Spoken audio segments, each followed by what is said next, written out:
qu'elle t'a fait, on dit qu'elle t'a passé, moi qui me lance sa femme là, pour que madame a le fait, aïe maman, moi Michel Gaulet, moi Michel Gaulet, aïe aïe aïe, avion là la ligne là, a volé en ciel là, pour qui ça?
D'abord, Léon, c'est à présent, des bois qui n'y boit.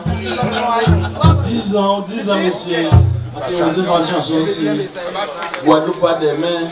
Guadeloupe pas des mains, j'avais une étage aujourd'hui. Et là, j'ai un bétail. En belle va venir. Est-ce que ça vaut faire chanson? Attends, c'était pour chanson. Agalagé.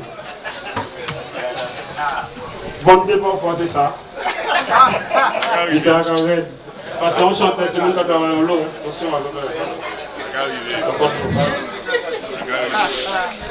Encore monter la pizza, les répondeurs, hélas, écoutez bien tout ça, moins qu'à chanter.